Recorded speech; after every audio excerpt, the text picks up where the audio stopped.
Oke, sebelumnya Bismillahirrahmanirrahim. Assalamualaikum warahmatullahi wabarakatuh. Kembali lagi di channel Subhan Yusuf Abdillah. Tentunya bersama saya Subhan Yusuf Abdillah. Dan sekarang saya kebetulan ditemani oleh narasumber yang juga teman saya sebetulnya di pondok. Namanya Mas Abdul Fatah.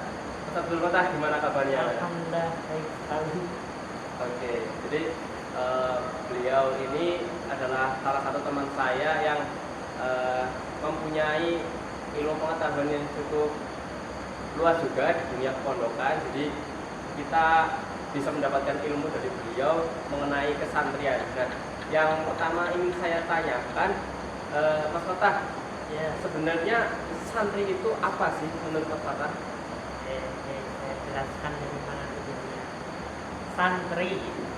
Jadi semua Jadi seorang itu tidak hanya yang di pondok pesantren yang bisa dikatakan seorang santri. Karena seorang santri itu pastinya ditinggikan adabnya ketimbang ilmunya. Jadi kalau semisal dari seseorang yang bukan dari pondok tapi di rumah, contohnya di rumah itu memiliki akhlak yang baik, kemudian adab yang baik, terutama kepada masyarakat, kepada orang tua juga pastinya itu juga bisa dikatakan seorang santri. Karena sejatinya bahwa santri itu maknanya adalah yusama santri bisa tril aurati wa naibil ulama'i tarkil ma'asi wa ra'isi. Seorang santri bisa dikatakan santri karena seorang santri itu adalah calon pemimpin umat, Kemudian santri ini adalah seorang yang bisa menggantikan para ulama. Nah, ini. Kemudian seorang santri bisa dikatakan santri jikalau santri itu sudah bisa belajar meninggalkan maksiat, baik itu berupa yang kecil ataupun yang besar. Yang terakhir adalah pemimpin umatnya, tadi udah pemimpin umat. Jadinya santri seperti yang saya dikatakan awal bahwa seorang santri itu bisa dikatakan santri tidak hanya yang ada di pondok pesantren, tapi juga di luar pondok pesantren dengan adab dan akhlakul karimnya. Seperti itu.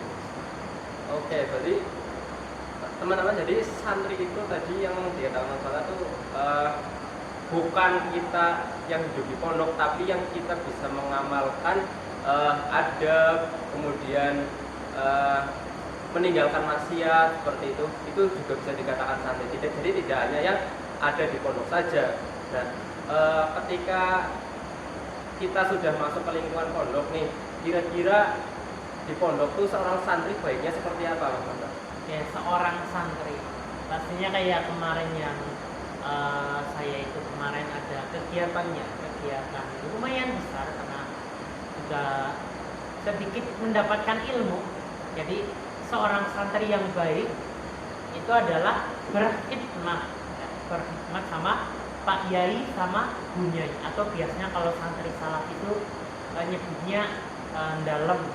Jadi santri itu adalah orang yang bisa ngikut kegiatannya pasti di lingkup pondok pesantren, tapi tidak hanya itu, seorang santri itu bisa belajar mengabdi, berkhidmat kepada Pak Yai baik di dalam. Kemudian makna khidmat ini tidak hanya ngabdi di dalam ya, tapi besar cakupannya. Apa contohnya? Ikut kegiatan pondok pesantren, kemudian ikut seluruh kegiatan selain ngaji itu juga bisa, kayak contoh ikut membantu dalam hal kepengurusan, kemudian ikut bebersih pondok, atau dalam bahasa pondok pesantren turoan itu juga masuk ke lingkup kegiatan pondok pesantren.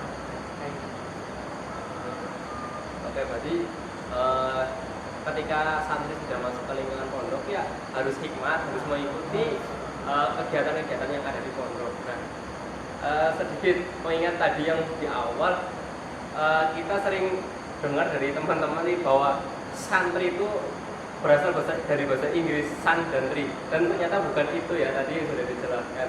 Dan saya juga